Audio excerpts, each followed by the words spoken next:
E aí, tudo tranquilo?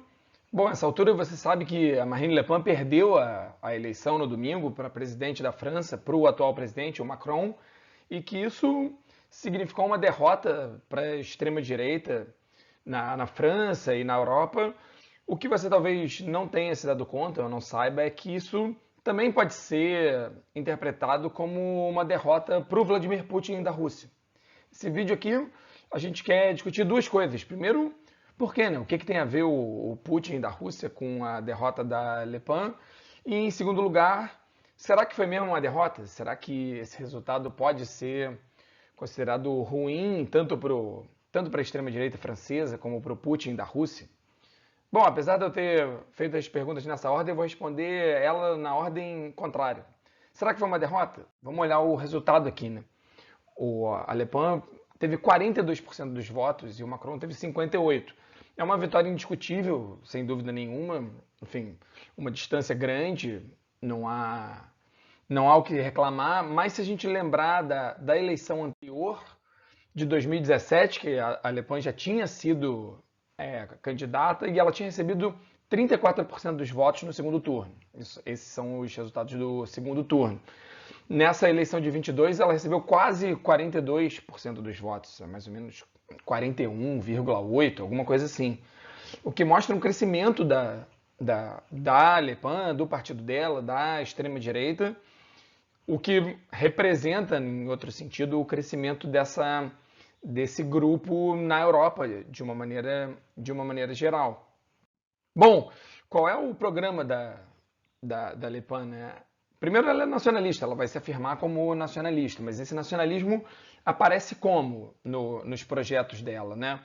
Bom, primeiro aparece numa proposta um pouco vaga, assim, sobre protecionismo econômico, enfim, contra, enfim, sei lá, uma espécie de exploração internacional e tal, mas uma coisa assim meio vaga. Hoje é difícil você falar num protecionismo, enfim, levar isso muito adiante, porque acaba se voltando contra si. No fundo, o nacionalismo dela está baseado muito menos em propostas de ação e mais em propostas de reação. Ela é claramente anti-imigração, falou isso nessa campanha, já tinha falado isso na outra, contra, enfim, a imigração à França, contra os direitos de cidadania aos imigrantes que chegaram ilegalmente, ou que chegaram há pouco tempo, fechamento de fronteira, um discurso que esbarra com muita frequência e com alguma força em xenofobia, num certo preconceito.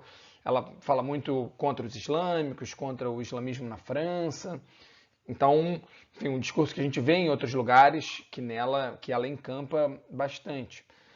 Em segundo lugar, a antiglobalização. Como disse, o nacionalismo dela esbarra um pouco nisso, como a globalização enfraquece as nações, enfraquece, enfim, os países, tira um pouco a força deles, acaba, enfim, dando mais força a quem tem uma economia mais pungente, né? No caso, os Estados Unidos, ou talvez, enfim, até a Inglaterra, num certo sentido, ou a China, e que, portanto, ela é contra esse movimento, se é que é possível, mas o discurso dela é anti-globalização, o que cai no último ponto, que é a anti-União Europeia.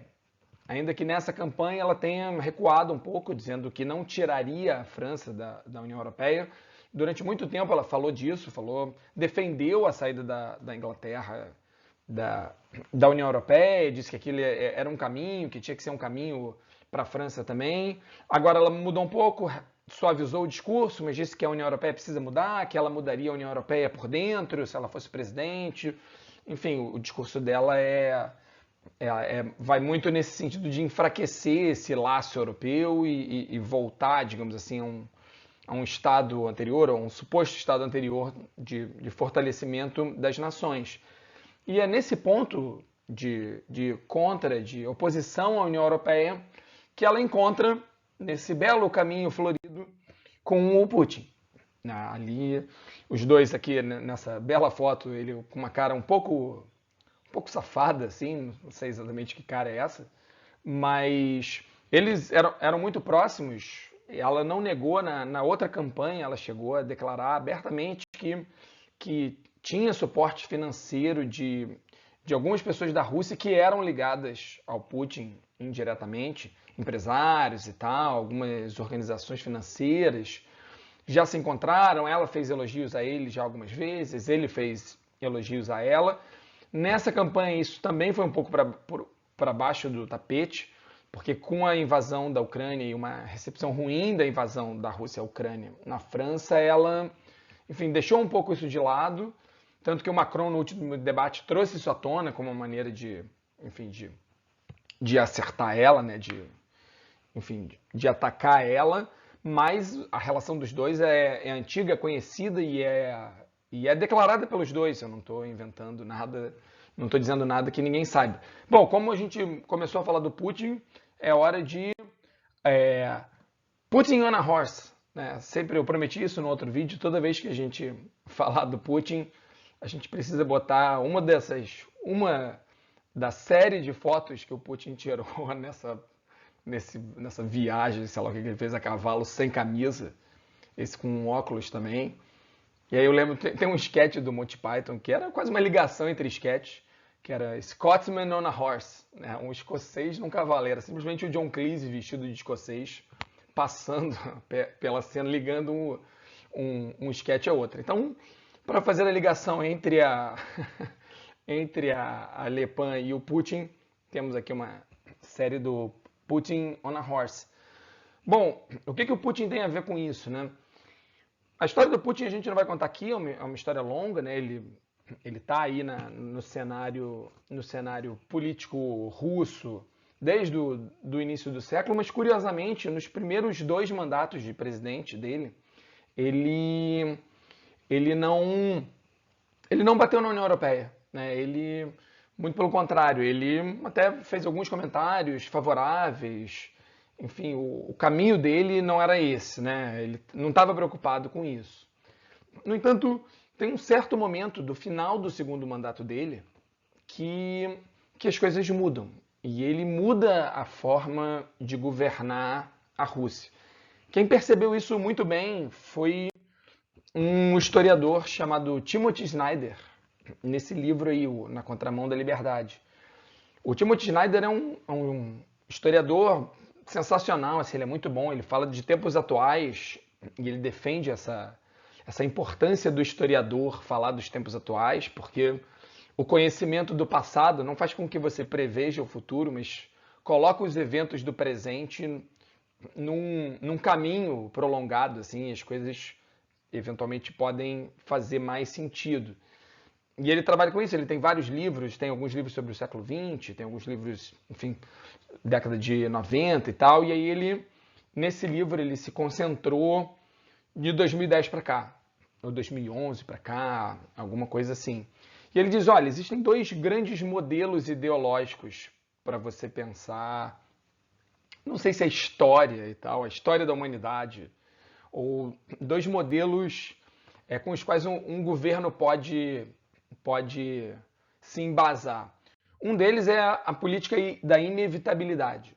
É quando uma determinada sociedade acha que há um caminho óbvio para as sociedades e que não adianta discutir, não adianta agir, não adianta reclamar. As sociedades vão num certo sentido e ponto final. E quem não está nesse sentido vai ficar para trás e não há o que se fazer. Um exemplo claro desse momento é o imperialismo do final do século XIX. Se a gente voltar para o final do século XIX, havia a ideia de progresso, é uma política da inevitabilidade. Olha, o mundo caminha para mais progresso, mais racionalidade, mais direitos, mais bem-estar, mas o caminho é esse dado ali no final do século XIX pela Inglaterra, pelo liberalismo inglês e etc. Ali foi um momento em que isso foi muito forte.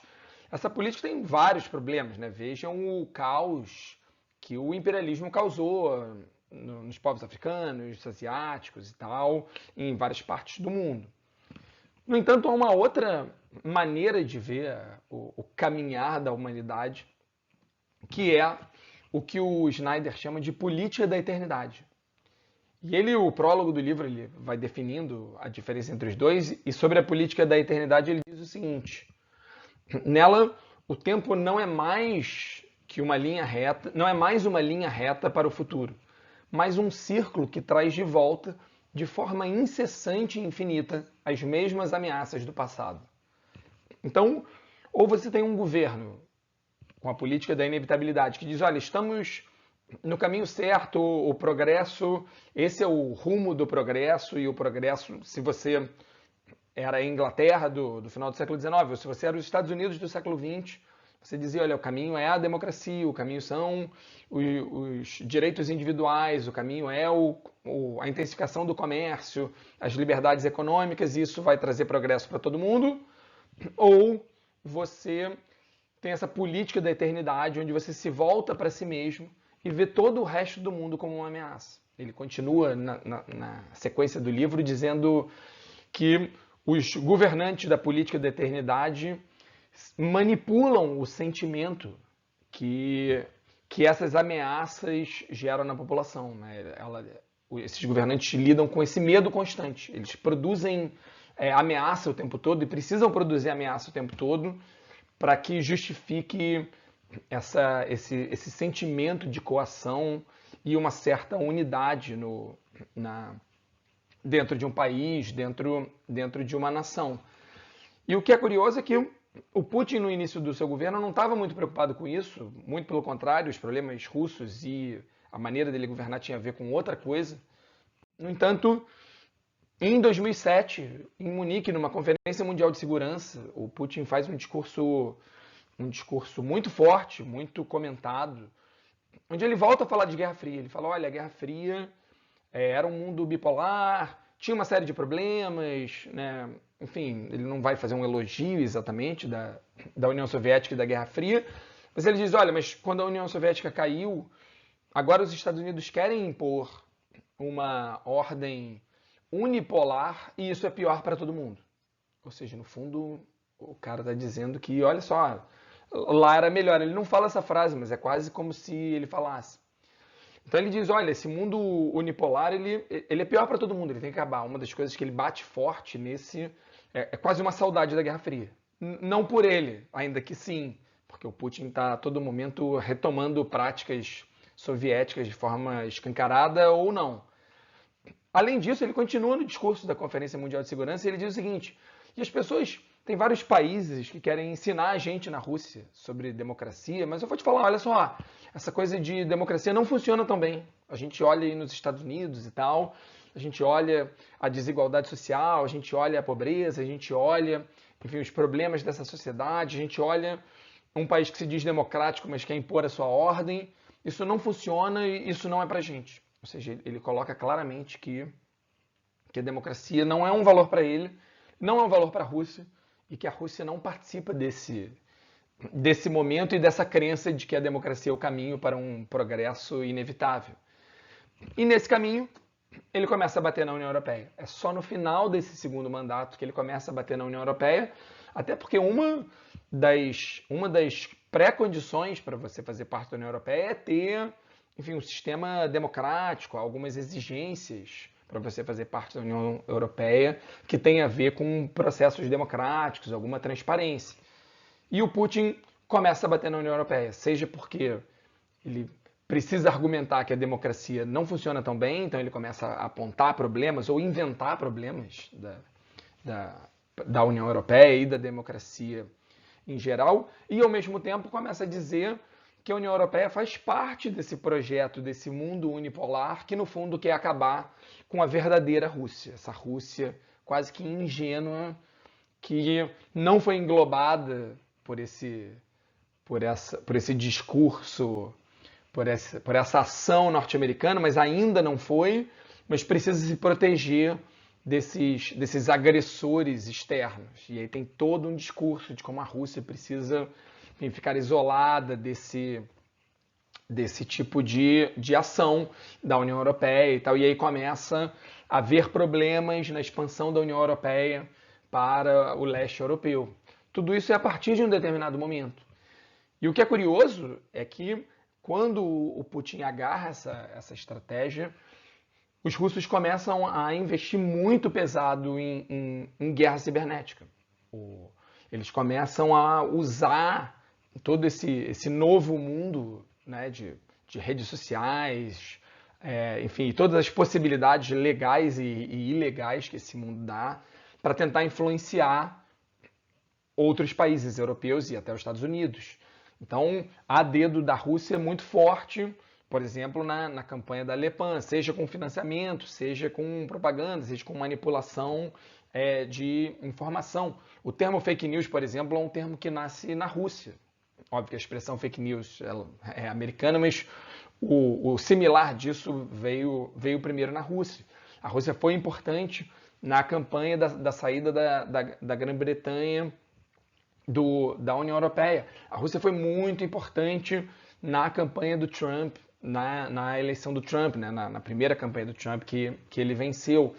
Então, os russos estão sempre trabalhando para, digamos assim, provar os problemas da democracia e, ao mesmo tempo, criando problemas para a democracia, ao mesmo tempo que vai abordando a União Europeia como uma ameaça para essa Rússia ingênua e antiga e eterna, cuja origem remete à Idade Média e tal. O Putin fala muito disso, né, de uma certa continuidade com o Império Russo.